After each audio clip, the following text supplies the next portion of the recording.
ನಂದಿನಿ ತುಪ್ಪ ಶುದ್ಧತೆ, ರುಚಿ, ತಾಜಾತನಕ್ಕೆ ಹೆಸರುವಾಸಿ ಪಡೆದ ತುಪ್ಪ. ಕೆಎಂಎಫ್ನ ಪ್ರತಿಷ್ಠಿತ ಬ್ರ್ಯಾಂಡ್ ಆಗಿರುವ ನಂದಿನಿ ತುಪ್ಪ ಎಲ್ಲರ ಮನೆಗಳಲ್ಲೂ ಜಾಗ ಪಡೆದಿದೆ. ಆದರೆ ಇಂತಹ ತುಪ್ಪವನ್ನ ನಕಲಿ ಮಾಡ್ತಾ ಇದ್ದ ಗ್ಯಾಂಗ್ ನಿನ್ನೆ ಬಲೆಗೆ ಬಿದ್ದಿತ್ತು. ಇದೀಗ ಈ ಜಾಲದ ಮತ್ತಷ್ಟು ವಿಷಯಗಳು ಬಯಲಾಗಿದೆ. ನಂದಿನಿ ತುಪ್ಪ ಕಲಬೆರಕೆ ಕಿಂಗ್ ಪಿನ್ಗಾಗಿ ಶೋಧ. ಸಿಸಿಬಿ ಪೊಲೀಸರಿಂದ ಆರೋಪಿ ಪತ್ತೆಗೆ ಹುಡುಕಾಟ. ನಂದಿನಿ ತುಪ್ಪ ಕರುನಾಡಿನ ಜನರ ಮನಗೆದ್ದಿರುವ ಕೆಎಂಎಫ್ ಉತ್ಪನ್ನ. ಆದರೆ ಇಂಥ ನಂದಿನಿ ತುಪ್ಪವನ್ನೇ ಕಲಬೆರಕೆ ಮಾಡಿ ಮಾರ್ತಾ ಇದ್ದ ಜಾಲವನ್ನ ಸಿಸಿಬಿ ಪೊಲೀಸರು ಪತ್ತೆ ಹಚ್ಚಿದ್ದು ತನಿಖೆ ಮುಂದುವರೆಸಿದ್ದಾರೆ. ಈ ದಂಧೆಗೆ ಶಿವಕುಮಾರ್ ಎಂಬಾತನೇ ಮಾಸ್ಟರ್ ಮೈಂಡ್ ಅನ್ನೋದು ಗೊತ್ತಾಗಿದೆ.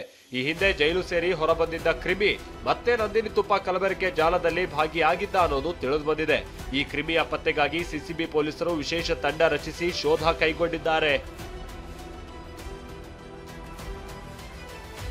ನಂದಿನಿ ತುಪ್ಪದ ನಕಲಿ ಜಾಲ ಬೆಳಕಿಗೆ ಬಂದಿದ್ದೇ ರೋಚಕ. ನಂದಿನಿ ತುಪ್ಪ ವಿತರಕನಾಗಿದ್ದ ಚಾಮರಾಜಪೇಟೆ ಮಹೇಂದ್ರ ಇತ್ತೀಚೆಗೆ ತುಪ್ಪ ಖರೀದಿ ಪ್ರಮಾಣ ಕಡಿಮೆ ಮಾಡಿದ್ದ. ಇದರಿಂದ ಕೆಎಂಎಫ್ ಅಧಿಕಾರಿಗಳಿಗೆ ಸಂಶಯ ಬಂದಿತ್ತು. ಕೆಎಂಎಫ್ ವಿಜಿಲೆನ್ಸ್ ಅಧಿಕಾರಿಗಳು ನಿಗಾ ವಹಿಸಿದ್ರು. ಮಹೇಂದ್ರ ಕೆಎಂಎಫ್ನಿಂದ ಕಡಿಮೆ ಪ್ರಮಾಣದಲ್ಲಿ ಶುದ್ಧ ತುಪ್ಪ ಖರೀದಿಸಿದ್ರು. ಬೂತ್ಗಳಿಗೆ ಮಾತ್ರ ಅದೇ ಪ್ರಮಾಣದಲ್ಲಿ ತುಪ್ಪವನ್ನ ಪೂರೈಸ್ತಾ ಇದ್ದ. ಇದೆಲ್ಲ ಕಲಬೆರಕೆ ತುಪ್ಪ ಅನ್ನೋದು ಗೊತ್ತಾದಾಗ ಈ ದಾಳಿ ನಡೆದಿದೆ. ಇನ್ನು ಇದೇ ಮಹೇಂದ್ರನ ಪುತ್ರಿ ಮದುವೆ ಸೋಮವಾರ ಇರೋದ್ರಿಂದ ಆರೋಪಿಗೆ ನ್ಯಾಯಾಲಯ ಮಧ್ಯಂತರ ಜಾಮೀನನ್ನ ನೀಡಿದೆ. ಮಹೇಂದ್ರನ ಪುತ್ರ ದೀಪಕ್ ಹಾಗೂ ಉಳಿದ ಆರೋಪಿಗಳು ಜೈಲು ಪಾಲಾಗಿದ್ದಾರೆ. ರಾಚಪ್ಪಾಜಿ ನಾಯಕ್, ಟಿವಿ9 ಬೆಂಗಳೂರು.